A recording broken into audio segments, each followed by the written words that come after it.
Hello, everybody. I'm your host, Zenitsu, and you're listening to the Digi Talks podcast, the show that covers various topics from news to meta developments and everything in between for the fine folks who love the Digimon trading card game.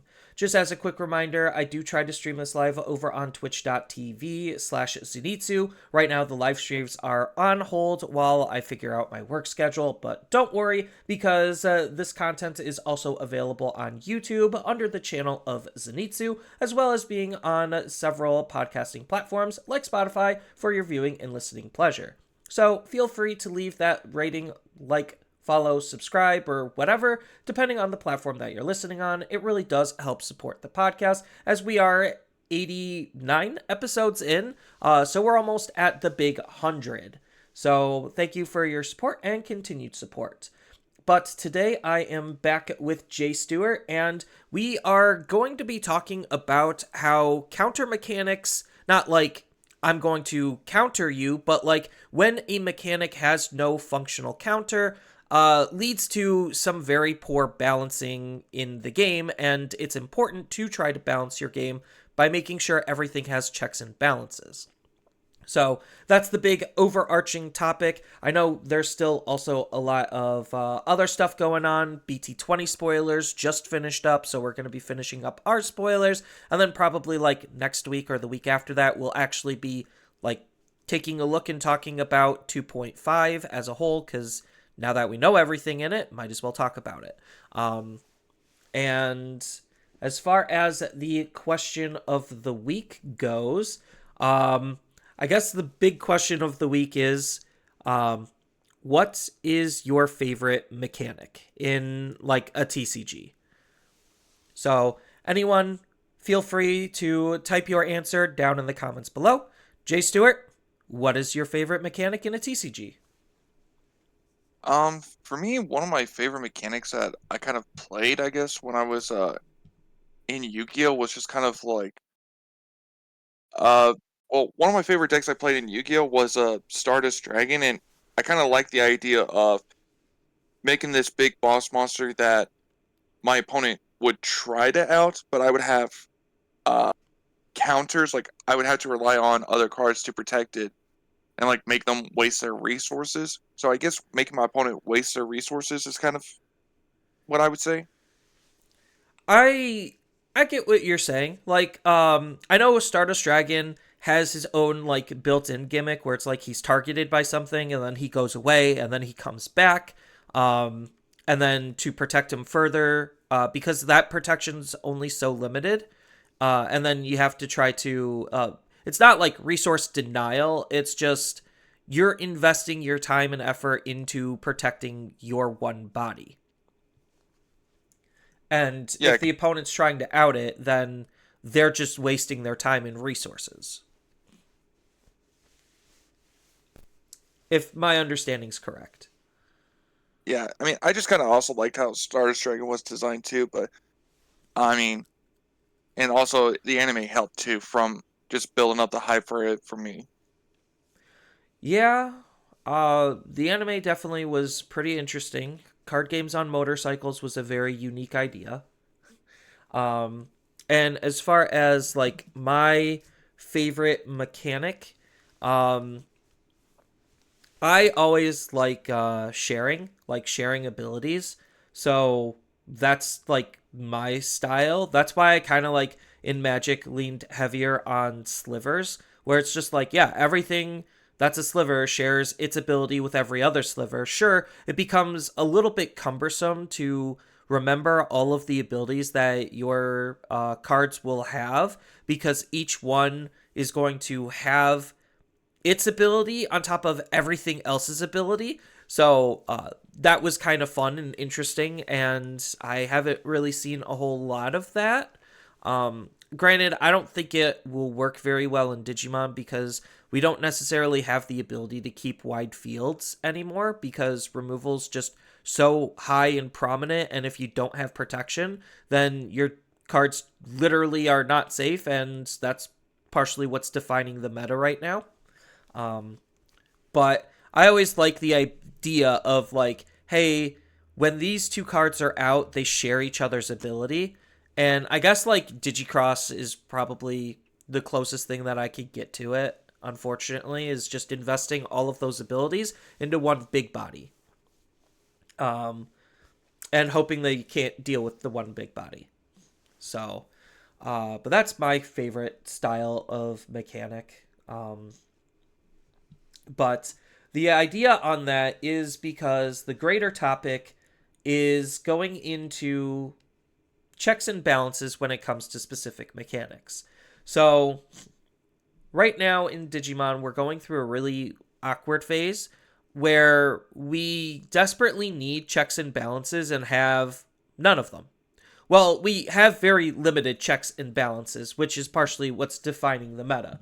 So I'm going to bring up the Latin American data really quickly because we do have Latin American data to go over. It's not anything too special, and it's literally nothing we haven't seen before, but we have it, so we might as well talk about it. Um, just ignore a lot of that. So thank you, Los Numemon, for the data. And as far as um, like this is their finals data, it was EX8, so we do have to keep that in mind.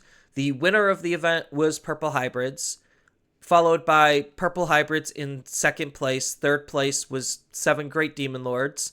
Then fourth and fifth was Gallant. Sixth was Galaxy Mirage or Galaxy Toolbox, whatever you want to call it. Then we got Lord Knight, Takamika, Seven Great Demon Lords, Tyrant. Tyrant's the only like standout deck outside of Phoenixmon at the very end. But we got Tyrant, Levia X, Dominimon, Mirage, Magna X, and then Phoenix. So if you want to know color breakdowns, it is 7 purple decks, 3 red decks, 3 blue decks, 1 green, 1 yellow, and 1 multicolored, which I would probably just label as blue because Galaxy Toolbox is heavier on the blue side. So the most represented deck is Purple Hybrids, 7 Great Demon Lords, Gallantmon, and Magnamon X. Each one of them had 2 toppings each. So while this is a pretty diverse spread, it's literally nothing we haven't seen before, heavily focused around purple. And people could say, like, oh, but purple isn't the best color, blue is. I ran a Facebook poll. People are saying purple is the best color. People are partially saying it's a meta call. And I'm sitting here and I'm just like, it actually isn't a meta call anymore, knowing that purple is the best color. So, like, at first it was kind of a meta call, and then we all just realized purple's probably actually the best color because it has 4 really incredibly strong decks that are very hard to deal with. And those 4 decks also just so happen to have answers for almost everything else in the entire game. I say almost because there's a couple of flaws in some of those decks, depending on which deck it is and which iteration. But purple just has the most mechanics that it's working with, and it has the best mechanic in the entire game. So that's kind of where I wanted to lead the discussion on checks and balances, is because purple has always been problematic and highly unbalanced for the sole reason that its main mechanic is trash-based interactions. What is one of the things we don't have a counter for? Trash. Trash-based interactions.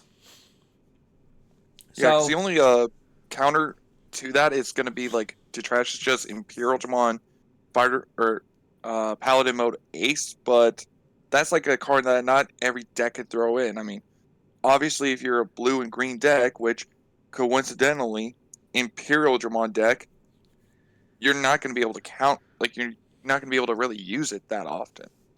right, it is a big level 7 boss monster that makes it incredibly hard to use to try to out those specific situations. And it's not like it's a mandatory 4 of type card.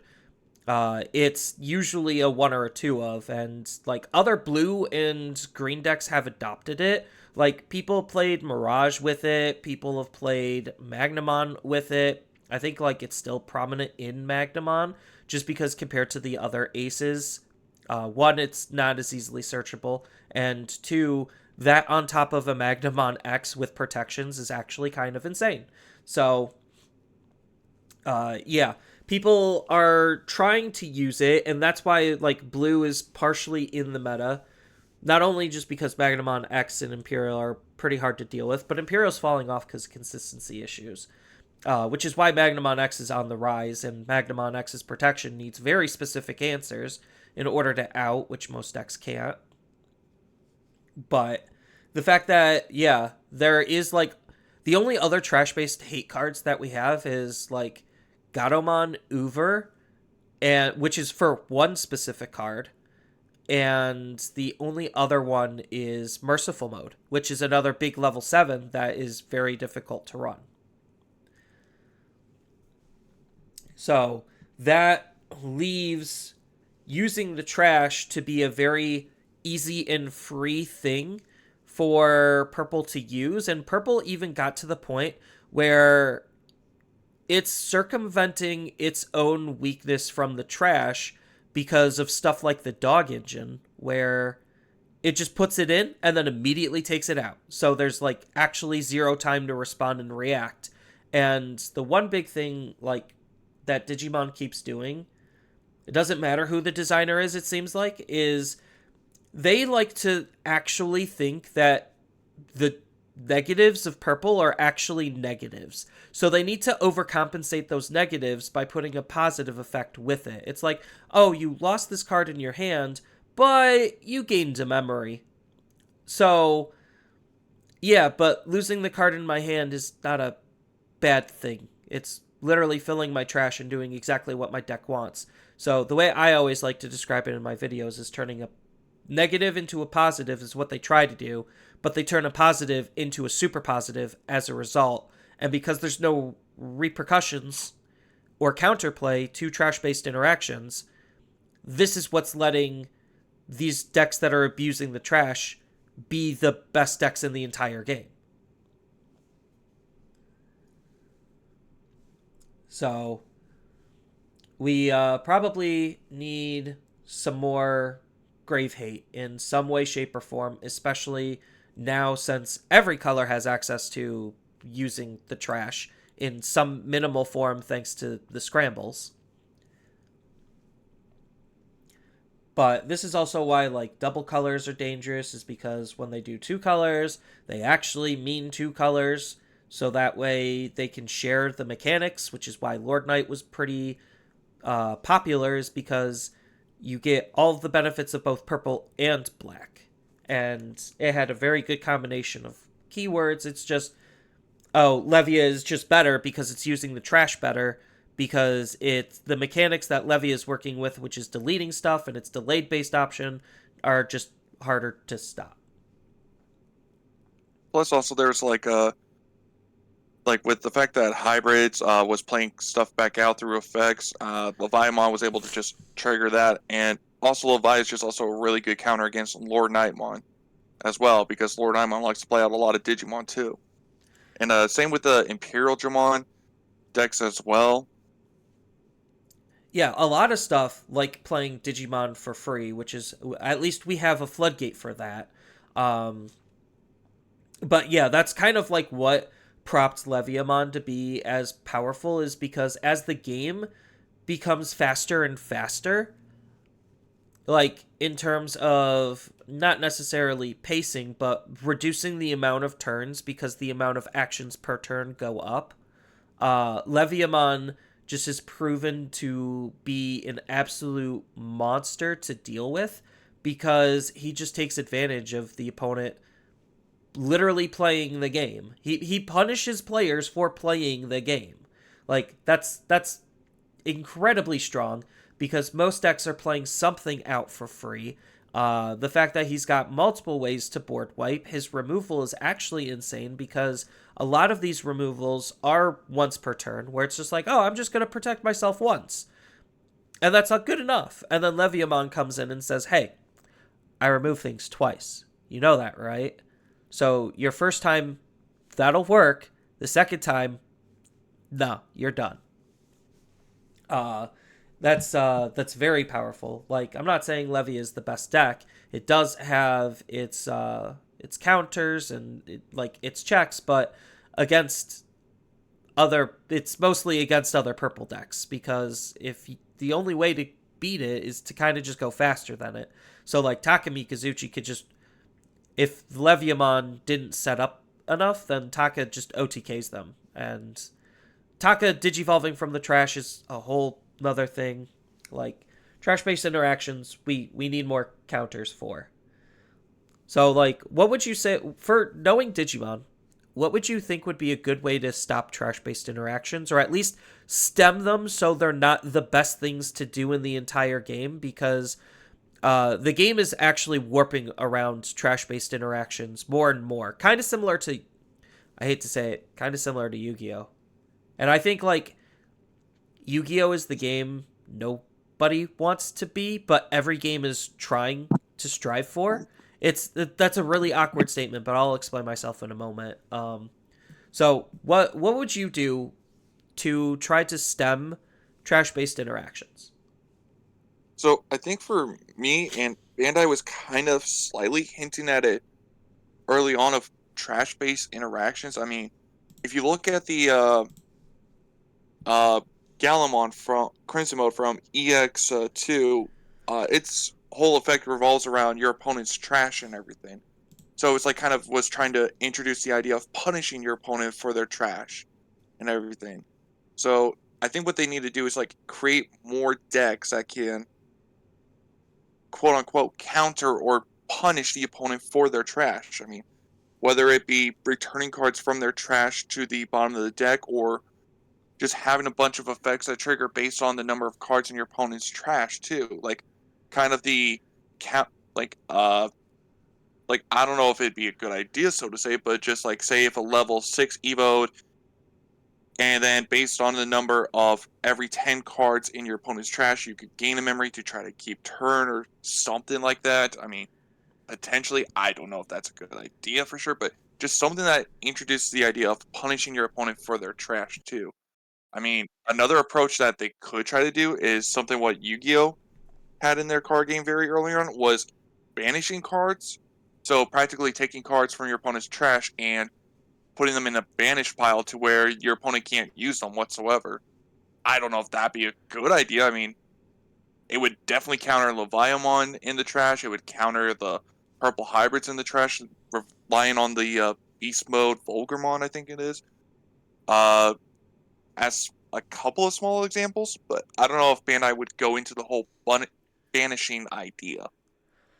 It really seems like they're trying to stay away from banishing, which is why when we get like trash hate, it's always send it to the bottom of the deck, which that doesn't even seem like that's big of a punishment because half the time purple goes through their entire deck anyway. So it's just like, cool, putting things back into their deck means that they'll eventually have access to it. Ideally, the game is supposed to end before they do, but with the fact that purple could, like, just as an example, with purple hybrids, it could very easily mill up to 10 cards by their like second or third turn, more than 10 probably at that point, is kind of ridiculous when our deck count is 50. So in a single turn on like turn 2, they could mill out a fifth of the entire deck. That's, and it only gets worse from there. That's kind of crazy. Um like, I know Beelzemon's able to like churn through its deck. Even though it's not like self milling, I know the dog engine literally lets you churn through your deck like butter, because of draw and discard and drawing for evolution on top of that. So that's like partially why the consistency for purple is like through the roof, is because the trash is basically their second hand that they are able to use more efficiently than every other color in the entire game. And like having, so like other card games, whenever they have a secondary deck or something that starts in their hand or like they have access to from the beginning of the game, they are usually big problematic mechanics because that's just extra free resources.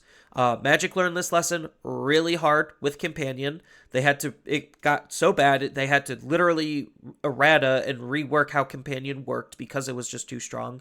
And that's just starting with a sixth card in your hand.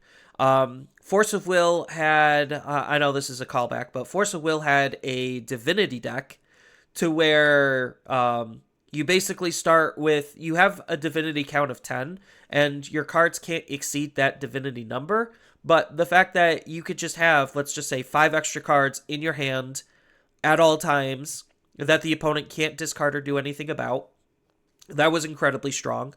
I know Dragon Ball Super Masters has like an EX deck, or I think it's called a Zenkai deck, where it's just, extra cards that they could pull from when they meet the specific resource requirement, which they gain by countering. So it's like I counter from like One Piece. You could like counter in One Piece, and then instead of the cards going to the trash because they're used up, they go into a secondary resource pool called the Zenkai resource, and they're able to pull from that. Like, these are all highly problematic mechanics because they're just added cards that the opponent can't deal with. And right now, it's pretty much that way with Digimon. And that's kind of like why I made the comparison to Yu-Gi-Oh! Is because Yu-Gi-Oh! Is literally all about trash-based interactions. And that's why a card like, I think it's what, Ash Blossom, is like, it's so good, is because it's one of the few counters outside of just banishing cards um, that actually can deal and interact with their graveyard. And right now, we don't really have anything like that for us. So, what I would want to see as a good counter is one, a floodgate, where the opponent literally cannot touch their trash. I don't know how to word it, but that's essentially what the goal of the card would be. Would be another like level 3 floodgate where the opponent just can't touch their trash. Give it to literally every other color but purple. Purple versus purple could just be as degenerate as they want it to be. Um, but I honestly think like we need some extra form of universal trash hate, because right now there's no reason not to play purple because of how strong it is, and the decks that currently are able to beat purple are the decks that are hard countering it or ignoring it. So it's just like you have hybrids, as I kind of already said before. They're abusing it in every hybrid deck is abusing it. So it's like you got red hybrids with ancient, which is also part purple, unironically. So you play out your big boss monster, it dies. You play the tamer, and then the boss monster gives you back your resources. Like, it creates a little loop, and blue hybrids does this the exact same way. Which is why the hybrid decks are still like incredibly strong, is because again there's no window of opportunity to interact with the fact that they're using the trash, which is why I think we need a floodgate for it. Um, and like they just get the resources that they just used back to create this infinite loop of value. Or it's not necessarily, it's infinite in purple, it's more finite in some of the other colors. But the fact that the value is not 100% lost is incredibly strong, which is why like Mirage has like is like the only really good uh blue deck, is because one, it can OTK, and two, it actually can tax the opponent before they're actually able to make their plays. So it can help curve their possibilities on being able to do what they need to. So like as much hate as Mirage gets, like purple is far significantly worse than anything any other color is currently doing. That's why the majority of the meta right now is purple. So, am I kind of like wrong on that assessment when it comes to the Yu-Gi-Oh side of comparisons? Because I've only dipped my toes into Yu-Gi-Oh. I haven't played it in a while. Uh, I think the problem with Yu-Gi-Oh, well, I don't know what it is nowadays, but I know I left kind of around uh mid links, I think it was, back when Appaloosa just came out. I think that's when I quit.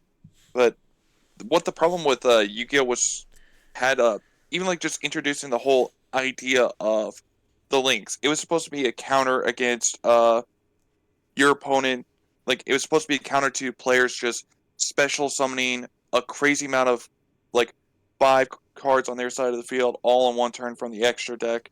So links was supposed to be a counter that's like, oh, you have to use these arrows, and based on the arrows, that's where you can special something from your extra deck. But players just took that and just made it to where they would create this weird U shape that blocked you from your opponent from even special summoning anything on from their extra deck at all, practically killing every single deck that ever used those cards. And so with that problem, Yu-Gi-Oh kind of had to reverse that decision. They're like, okay, you know what, screw it. You could just special summon anything anywhere you want anymore now. And I mean, the other problem that they were having too is when I was leaving it was these one card combos that you would just play this one card that would allow you to pick up your deck, look through it, and find your other quote unquote one of if you needed it and everything. And it was just so easy to do that because there was just so many different ways that you could try to search out your stuff. There's trade-ins, there's like trade-ins practically you discard a level 8 and you draw 2 cards. Like there's like all these other searching capabilities you were able to do, like so much searching that it just allowed you to pick up the one card you need to just start your turn off. And yeah, to me that was when I was kind of done. It was just like because no matter they try to introduce other counters like Ash Blossom and everything, but then they introduce counters against Ash Blossom that just made it irrelevant. It's like, oh well, I'll just go order a pizza while you're just going to spend the next 30 minutes doing your one turn here. Okay, great. You finished your one turn. All right. Well, let's see. We only have 5 minutes left in round, and that's game, I guess. Yeah, Yu-Gi-Oh! That's kind of why I said, like, every game, like, Yu-Gi-Oh! Is the pinnacle of power creep, and every game will eventually get to Yu-Gi-Oh! But the goal is to not be Yu-Gi-Oh! In a sense. That's kind of what I mean by that. And right now, Digimon is hitting some very dangerous territory where we're incredibly close to Yu-Gi-Oh. Like I remember all the way back at the beginning of the game, like when we were first defining playstyles and what color belonged to what playstyle, everyone was like, "You're a Yu-Gi-Oh player? Play purple." And after like experimenting with purple, purple is one of the more skill intensive colors for the most part. Not all purple decks are like this.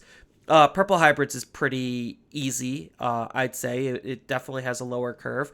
But something like Leviamon on when and how specific cards are triggering and like keeping track of what's in the trash, what's on the field, when you're able to do stuff. Like it's a little bit more skill intensive than some of the others, which is why purple always rises to the top is because it's a skill intensive color and the more skillful player in Digimon, yes, luck is still involved, but generally, the more skillful the player is, the better you're going to perform. And purple as a color rewards that in strides because of all of the extra stuff that they're able to do compared to every other color in the entire game. And purple also, I think, is one of the most commonly shared colors too. So even if you're not directly playing a purple deck, purple still has access to a lot of those mechanics. So it's just like, oh, I need purple has a little bit of built-in tamer hate. It needs a little bit more. Cool. I'll play the level 5 Argamon from BT17 and now I have stun locking on the opponent's tamers. So like it has the ways to fix its own weaknesses by borrowing other colors' mechanics because of just how deep the well goes for purple. And like that's why we have 4 different purple decks currently at the top of the meta is because they're borrowing all of the mechanics from other colors while still utilizing theirs better than the other colors themselves. Um, which I would I think they would think. also. Oh, go ahead.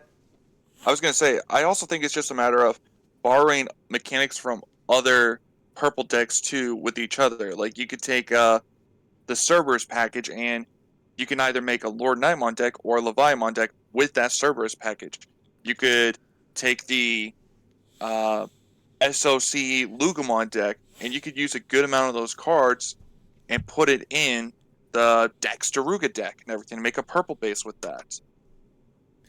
Yeah, purple, because purple literally just cares about cards in the trash. Half the time, it doesn't care how cards are getting into the trash, and I think that's partially what makes purple so strong is because of that level of freedom that they have. Because you look at a deck like purple hybrids again, just kind of poking on them, they have cards that both discard and mill.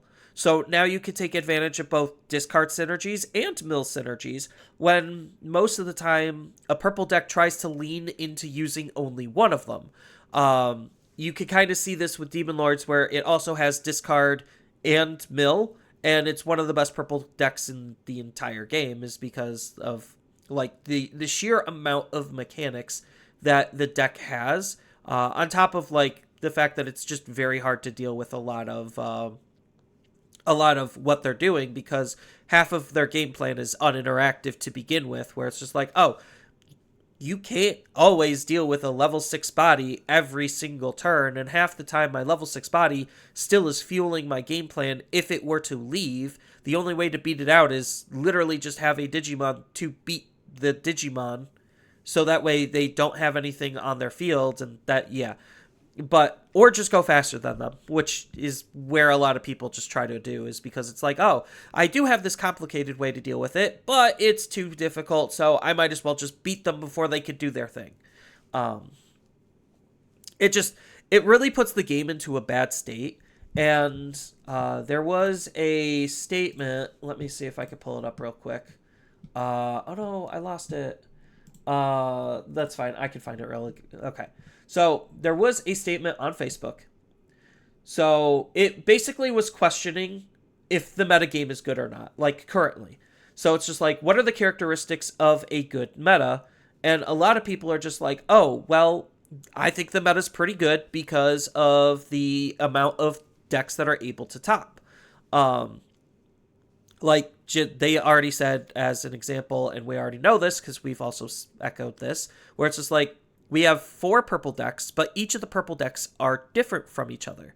So by that definition, they think that the meta is kind of in a healthy spot because also outside of that, you still have a couple of other things like Mirage and Red Hybrids and some other stuff. But like the fact that we do have diversity is what a lot of people define as healthy. And somebody replies with, I think the question following the idea of diversity is not completely healthy, which I 100% agree with. I don't think just saying a diverse format is a healthy format. Blue and purple have been in the lead on other colors at the moment, which leads to the question of the overall format's health. Because it's just like, yes, you do have 4 purple decks to play, but the fact that they're all purple should already kind of highlight that there's a bit of a problem. So my follow-up statement to that was the fact that we're even talking about what a diverse meta is at this point kind of already alludes to the fact that this format, or not diverse, healthy format, correction, already alludes to the fact that we all think that this format is not healthy. Sure, the metagame is diverse, which is fine. Some could say this is a good meta, and they're probably correct on that. But when it comes to a actually good meta, fun is a metric that's very hard to um, measure because it's more subjective. But the fact that we're having this conversation and the fact that people are feeling this way about blue and purple being the best because they are the most mechanically rich and consistent colors leads to the question that it the meta is not healthy. Like the game itself is in a very toxic state, which you can have good metas in toxic stated games. Yu-Gi-Oh does that all the time. Um, but that doesn't change the fact that it's a very toxic and hostile state for the game. And because of the direction that the meta has headed, focused more towards blue and purple, more purple than blue at this point, again, is pushing every other color out of the entire game. And that in lies is a big problem design wise because the other colors do not have the tools to A, have the same speed, and B, have the same consistency as the rest of what blue and purple are doing. And granted, blue and purple arguably have some of the lowest forms of protection, but this is where we're getting into like, I'm just going to call it protection hell, is going to be starting, is because the only way to compensate for the lack of speed is to have higher levels of protection to be able to keep your stuff around, because blue and purple just completely go around it or over it or around, like they just walk all over it. So I think that's in line part of the problem is like the fact that these colors can do this much for so little is with no real counters is part of the problem. Like I played in nationals, and if you did not have a floodgate, you were screwed. Like point blank and simple against almost any and every single deck that was being played at nationals, which was a very competitive environment. If you did not have a floodgate, you were screwed. That's why Galaxy started falling off, is because they can't run floodgates because they're so inbred with their own package that it doesn't allow for floodgates. And floodgates are one of the best counterattacks to where the meta currently is. So, like, if you do not have a floodgate, you are just going to be losing unless you're moving that much faster than the opponent to be able to compensate for the fact that you don't have a floodgate. So, Yeah, because I think the other thing too is like the whole thing you mentioned about if you can't run as fast as the other decks, then you need to have the protection as well. Then you need to have the yes. protection to build up the wall. Because I don't even know if we can even really say that because like you're saying that because earlier you said blue and purple are really fast and everything, but we've seen like early on in 2.0 that Imperial Dramon Dragon Mode, well, just the Imperial Dramon deck was really good because it does have the not only was it able to go fast or search the consistency pieces it needed very fast through the tamer and just playing out the level threes constantly, but it's also the fact that we had the option card too that gave it that protection, and then even still seeing Magnamon X antibody popping up, even without the Patamon engine, it's still like a really fast deck that's able to build up this big protection as well, especially when they combine it later on with the Imperial Dramon cards as well, the armor cards. I think because, like, the big problem with the armor package is the fact that it's not consistent enough. Like, it's a good package, but it needs so many extra pieces, and it's easier just to go level 3, level 4, level 6. Oh, I skipped level 5. Yeah, because my level 6 lets me do that.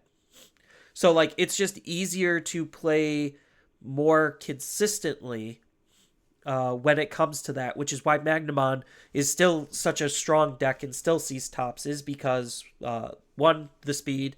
It might not be as fast as some of the other decks, but the protection is what's supposedly making up for it, because you're going to have a very hard time dealing with Magnamon X if you don't have the specific outs to him because of that Omni protection. At least, like with Gallantmon, X antibody, the new one that just came out, it's not Omni protection, it's just Digi protection. So it's like, okay, you could still out it with options, and You can still target it even yeah, with Digimon if you pass over the memory. Like, say if it's a Mirage player and their only body is that Galamon X, okay, I'm going to Evo into my Mirage, and since the memory is technically at 3, I'm going to bounce your guy now. So therefore, just gets rid of the whole protection that the Galamon had because technically speaking, the memory is on back on their side. yeah, and like it still has some of the same weaknesses as Magnamon X. So like if you have sticky DP reduction that persists through the opponent's turn, at the start of their turn, Magnamon X can still die. So like it's not like it's uh omnipotent in terms of the level of protection that it has.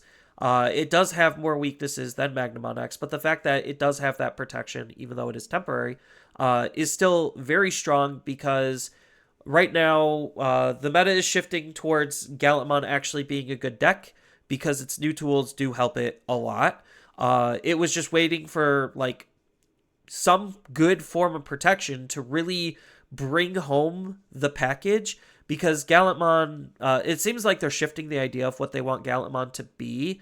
Instead of like this, I'm going to delete and gain benefits stuff being the sole focus, they shifted him to where it's just like, okay, I'm going to now try to just have a big attack at the end of the turn. The only problem with that is it leaves your Digimon vulnerable, which now Magnamon X shores up a lot of that weaknesses while also gaining even more benefits. So, like, that's kind of where and how Magnamon X is coming in to change that landscape. I don't know if Magnamon X is going to be good enough to suppress purple as a whole, because most of the time, purple, yes, does like to fill up its trash. Yes, Gallantmon has cards to punish that, but it'll be interesting to see how Magnamon is going to be shaking things up. I think purple's still going to be absolutely insane because Magnamon again isn't stopping them. He's just gaining extra benefits for certain card effects that he can play that does benefit towards that type of counterplay. And I think like we need more of that type of counterplay because there's just so many mechanics, and I've highlighted this in a video like my problems with Digimon. There's so many mechanics that don't have a check or balance that is highly problematic. We're gonna run out of time if we go into delays, but delay is another one where we literally have like one or two cards in the entire game that can deal with delayed based options, and the fact that delayed based options just give you free extra resources is like absolutely nutty. And you could say, oh, but the floodgates, they could stop them, but again, the card still persists, and even if it's under a floodgate, you just kill the floodgate or remove the floodgate, and then you're free to use that resource. It's just a ticking time bomb that you literally just can't deal with outside of a floodgate, and not all floodgates stop it. So that's a whole thing of itself. Which is why like saying we need more floodgates, yes, would be beneficial, but at the same time, we only have so much deck space, and deck design is already being warped around these staple options for the most part. Outside of like some irregular decks like hybrids and like Megazoo style decks, like the majority of decks in Digimon are stack based decks, and they're being heavily warped around these generic staples, which I think is a problem in and of itself. But that again, I already have said that piece in another video. But yeah, it's just getting to the point where Digimon is getting out of control, and it's the longer we wait, the harder it is to actually get that control established when it comes to the design of specific cards. So like Magic, as just an example, anytime they have a set that's heavily like for the color black, which is our purple, anytime that they have a black set that's heavily focused on trash based interactions, they usually try to create either in the same set or the subsequent set ways to be able to counteract it. Like Digimon has very minimal checks and balances for the mechanics that we're currently abusing in the game. Uh, and I think that's a big problem, and hopefully Digimon in the future can fix those. It doesn't look like it. I'm not like putting any eggs in that basket, assuming that they are going to fix it. They've proven to me that they do not have the capabilities of doing it. And if they do, it's not very well. But it's just something to think about, I guess. So I guess for the last like bit of the podcast, we could just try to bust through as many spoilers as we possibly can because we still have more. Um, so let's go shift topic into spoiler territory. So while we're pulling up where we last left off, anyone in the comments, please feel free to hop in on this discussion when it comes to checks and balances and what you would want to see Digimon do to try to, well, better itself. Um, so where did we last left off? The Uh, Death X option, right? Yes. I'm trying to find where that is in the spoiler thing. Here it is. Um, Okay. So, yeah, we still have a lot of spoilers. We're probably not going to get into all of them. Um, so, we'll probably finish up spoilers next week when we also are going to be talking about BT20. So, lead the way with the Apostle of Doom. yeah, so with this option card, it allows you to digivolve. Hold on a sec, sorry.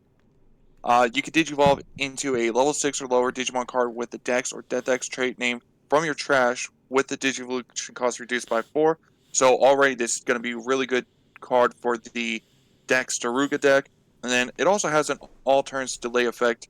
When any of your Dex Dorugorumons would leave the battle area, you can return one Dorumon from the Digivolution source to the hand, and you can play a Death X from your trash without paying the play cost. And we did get a new Death X to go with this as well. This Death X has Reboot Blocker, Security Attack +1. It also has all turns when this Digimon will leave the battle area by an effect by returning one card with Dex or Death X in the name from your trash to the bottom of the deck it doesn't leave. And it has an end of all turns, delete all Digimon with the lowest level. This So, card's really good. Like, I like the new Death X stuff, but again, it's kind of highlighting all of the problems where it's just like, okay, so you pay 3 with the option. You pay 3 to basically reduce the Evo cost by 1, like net 1. So it's basically like a Hammer Spark for Death X. While also being able to play out a Death X when your Digimon leaves. Again, that goes into the protection thing and also the trash based thing. So this is kind of highlighting both problems. I'm not saying this is gonna like absolutely be game breaking or game warping. It's good, very good. Um, but the Death X is also really strong. It's interesting that he doesn't have like an on play effect or anything. I guess they just didn't feel like they needed to have one on it. But blocker reboot combo with security attack +1 means it's already a very, very good card because you could not be afraid to punch with it. And then knowing that he's just going to stand up and be able to block an attack while killing everything and has his own built in protections. I think it's a very strong card. I like it a lot. It'll be interesting to see how Dexter or Goromon evolves to incorporate it. Speaking of incorporating new cards, we have the BBmon egg for the new Seekers deck. So I'm just labeling it as Seekers because it is a yellow egg that is playing off of SOC and Pulsebond texted cards, which Seekers is right now just AG and Alexander, I think his name is. Yeah. So it's just the egg for that. Uh, so what does the egg actually do? You get to play. Oh yeah, it just forces the tamer back in at the end of your turn. So like this way, you could do like lots of mind link shenanigans where you could be like, I'm going to mind link, and then the egg is gonna like put it back in. So it's a good way to trigger like abilities that want to work with mind link. So well, we especially if you combo this with the Lugumon inheritable effects of you play out a SOC card or yeah, SOC, yeah. Then you gain a bunch of memory. So like this BBmon could potentially help choke too and everything, send your opponent to 1 or something like that. Yeah, it's a really good egg because like part of Lugamon's problem with AG is AG wants to be in your inheritables because of the he gives the blocker ability, but you never want to keep him in because you can't. So this kind of fixes that. So that way it at least gives Lugumon decks a little bit more of an ability. Well, I guess it's not really going to be in Lugumon considering it's a yellow egg. It would be in the Seekers deck. But at least for like Pulsebon, it's the same type of thing where it's like you want your tamer in, but you also want him out. So you can't have it both ways, and this egg fixes it. Then we also, with that deck, got a new duo tamer. It is Cracker Fang and Hacker Judge, aka AG and Leon. And this is a generic, it's a 4 cost dual tamer, like 2 color, purple and yellow, shocker. It's not a memory fixer. It actually just generically gains you a memory, just like a lot of the 3-cost tamers that we've seen, where it's like they have a Digimon, cool, have a memory. Then it has an alternates ability where you get to have one of your Digimon. Oh, when any of your Digimon are played or Digivolved, you could Mind Link. So that's pretty strong. Just having in like having the auto Mind Linker is so nice. I can't tell you how many times I like forget to Mind Link because it does. There's no ability that does it for me. So it's nice to have an ability that does it for me. And then this card is just the inheritables. It's just a strict upgrade of everything that we had. So like this is good for all 3 decks: Pulsemon, Lucamon, and the Seekers combo. Where if the card is Pulsemon or SOC or Seekers, you gain Alliance, Piercing, and Barrier. So those are 3 very strong keywords. I immediately would play like 3 to 4 of this in Takumi Kazuchi OTK. And then and then at the end, you get to play an AG from this Digimon's Digivolution source for free.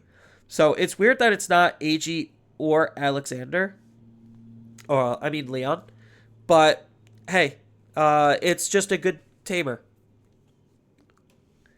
Uh, and speaking of tamers, we got another Liberator tamer. Uh, I'm blanking on the name. Alti, I think. Yeah, Alti. There we go.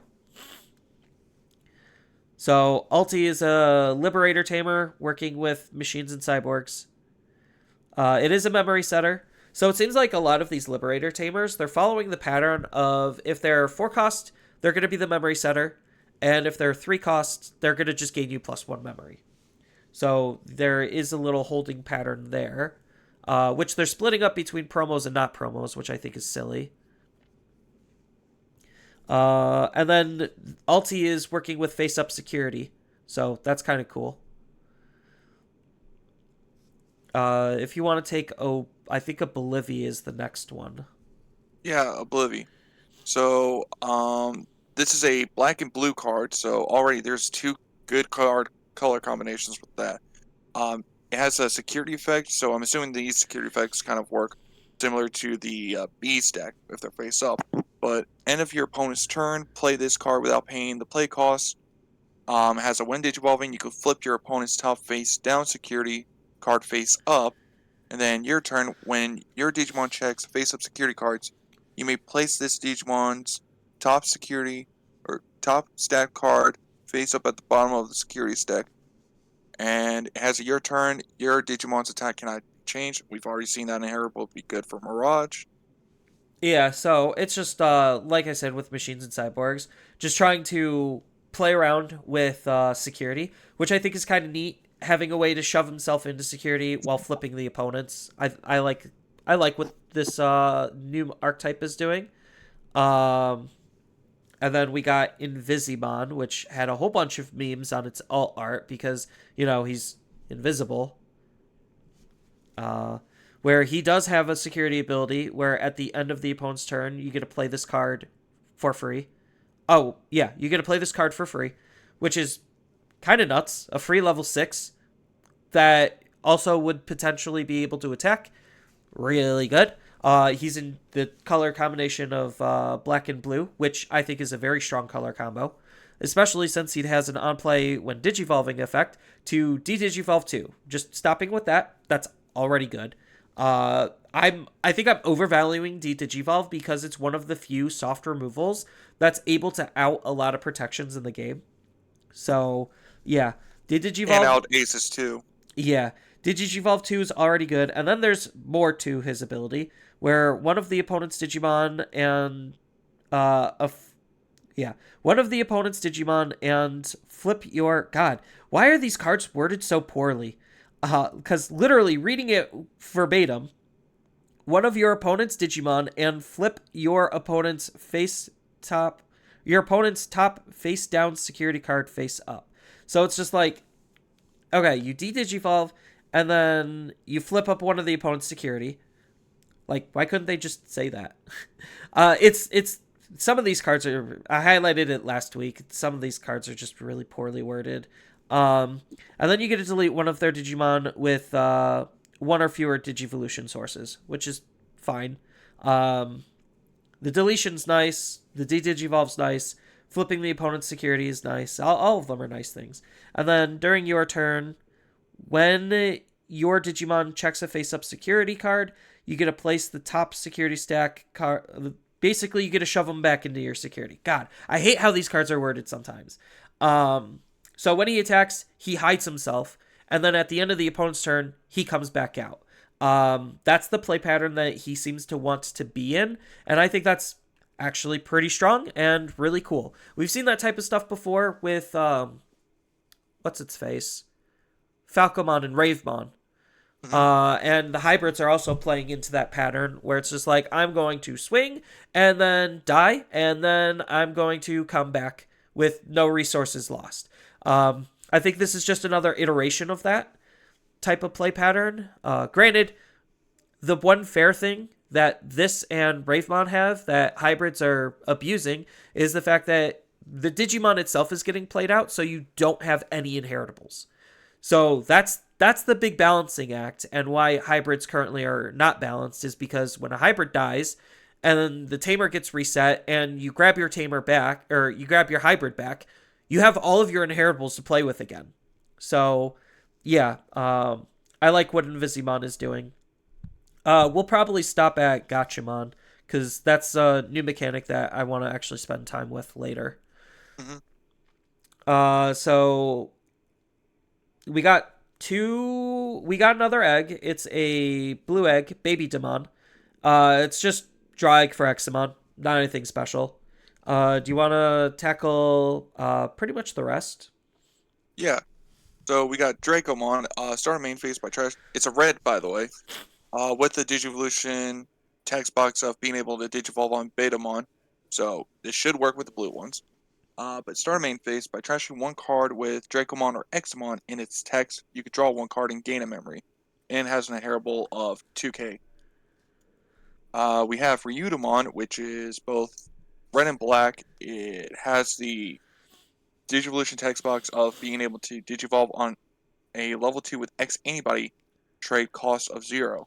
So theoretically, if you wanted to, you could use Tokomon X anybody egg from BT9 with this. It I has don't to know if that. be a black level 2. Oh, it does have to be black level 2. Take Yeah, that back. that's Never mind. something I saw was interesting. I'm like, oh, they actually added an extra restriction to the black text box evolutions. Nice.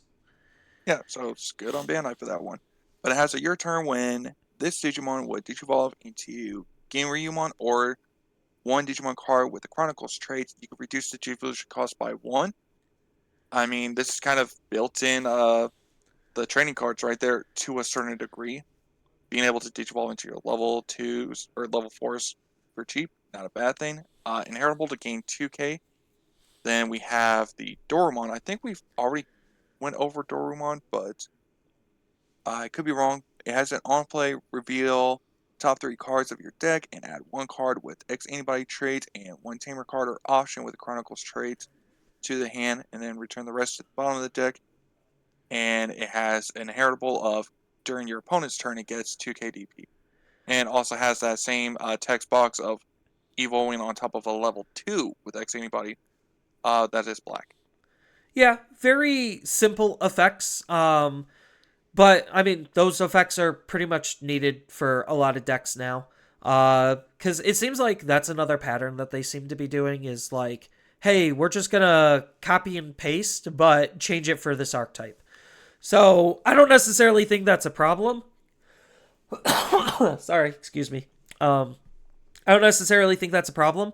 Uh, they're just basic rookies at this point. Like that's all I could really say. It is interesting to note that the Ryudamon and a lot of the other cards that are reducing the Digivolution cost by 1, it kind of feels like they're trying to meddle with the training cards in a way.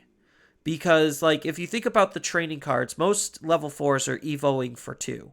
If you're paying 3 for an evo, that's already kind of feels bad. So most level 4s you're evoing for 2, so this will reduce it by 1 natively. So you're not going to want to waste your training on this stage.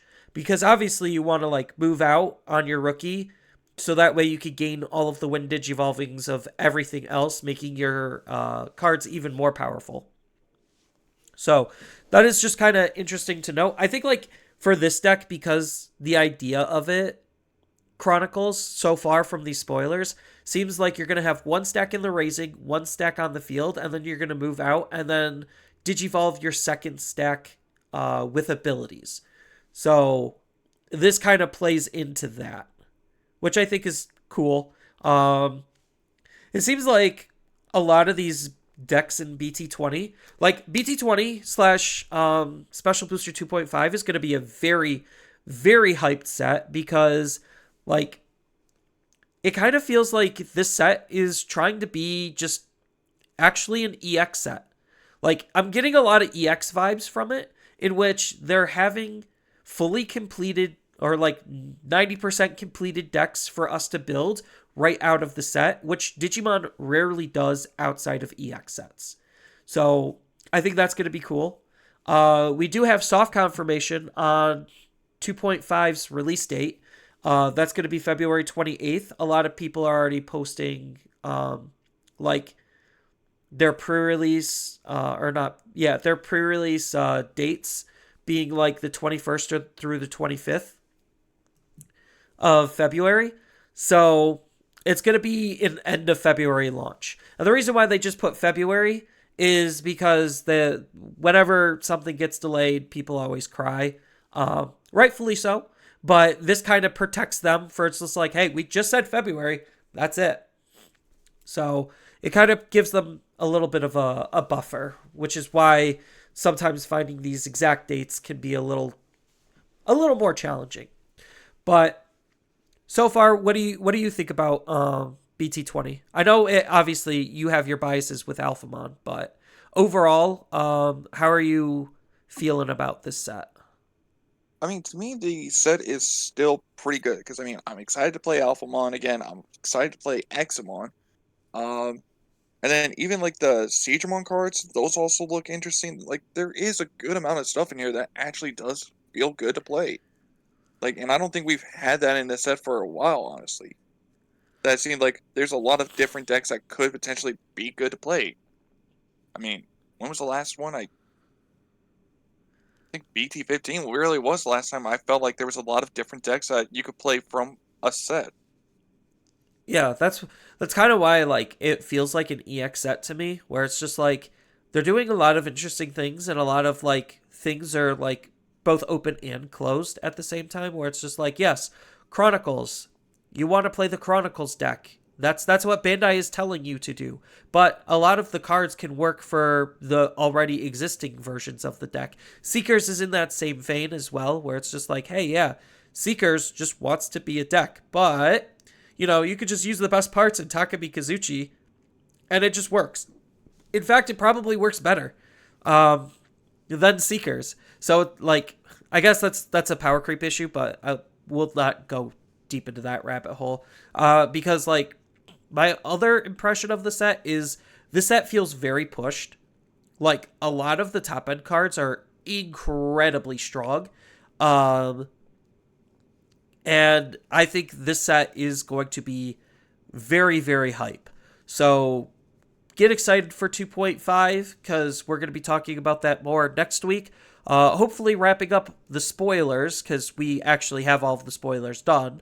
And we're probably just going to give more of our thoughts about 2.5, maybe some like initial deck impressions on what do we think about all of the different decks that they want us to build out of it and all of the cards used in like their sub decks.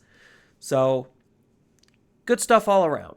Unfortunately, I will have to kind of end on a slight downer um, because I'm coming to the realization that the ban and restriction list update that we all kind of want and are praying for is not going to be happening anytime soon. That's very unfortunate to me because looking at the timeline of events, I literally had it typed out. We just finished Latin American finals, so obviously not going to be happening next week because we have the Oceania finals next week. Then the week after that is one of two Ultimate Cups. So it goes Oceania finals, then Ultimate Cup A, and then I think we have a small little break in February until Ultimate Cup B, but Ultimate Cup B is still like middle end of February. And then we have 2.5 coming out at the very end of February. So, and then in March is Worlds. So, we're most likely unfortunately not going to be getting an update until post Worlds, which sucks cuz I would have liked to, you know, I would have liked to had the game fixed before other events are happening. Um, but I guess the new competitive season isn't really happening until like April, May. So consolations, I guess.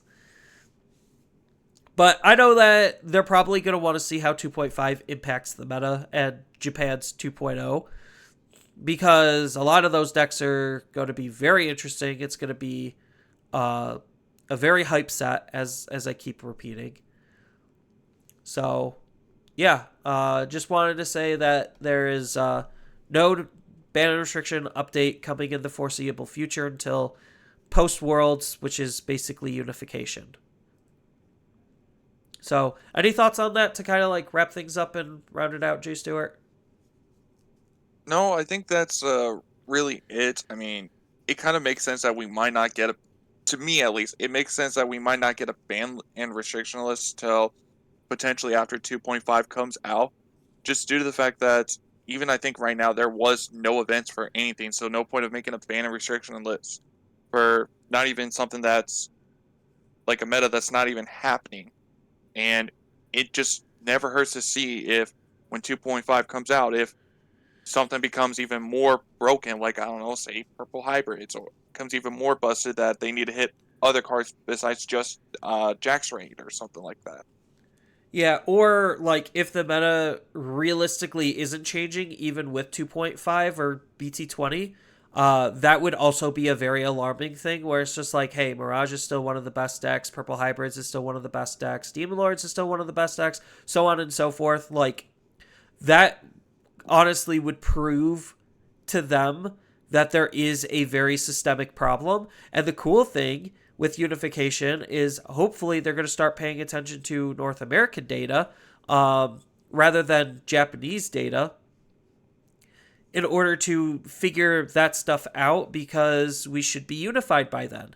So, like BT20 slash 2.5 is technically when we should all be caught up to Japan and they could start actually utilizing our data in some of their decisions because we all know Japanese data is slightly skewed by new and shiny tools and the fact that they play the game fundamentally differently than we do, with best of ones, just for time's sake and whatnot. Not all of Japan, like, I'm labeling Japan as literally just Japan, but like the Asian countries that are not China, because China is also going to be catching up too.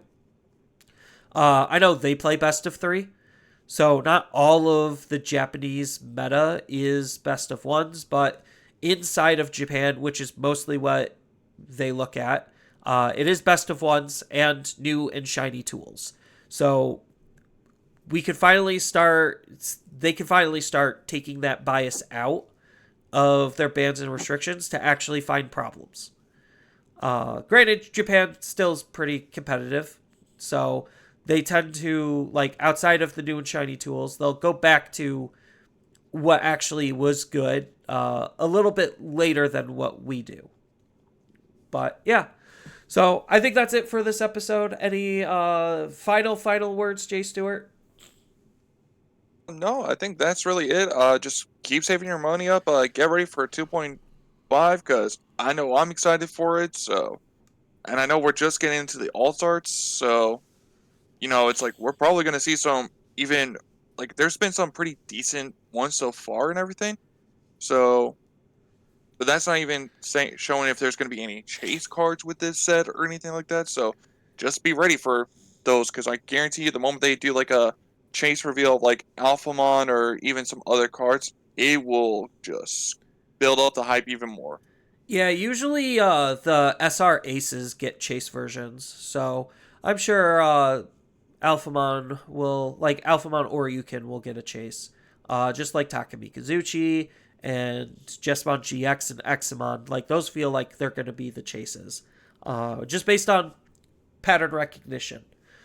So, Or even potentially the other two cards we haven't been able to cover yet is the new Omnimon X Antibody or even the Sabagamon Ace that they did drop. yes. So, a lot of excitement in a very short period of time. So, with that, I want to thank everyone for listening. It really does mean the world to us that you stuck around all the way to the end, hearing us yap for an hour or so. And if you enjoyed this episode and want to support the podcast as a whole, again, you already know what to do with all the social media doobly doos. And with that, we hope to see you next time. Later.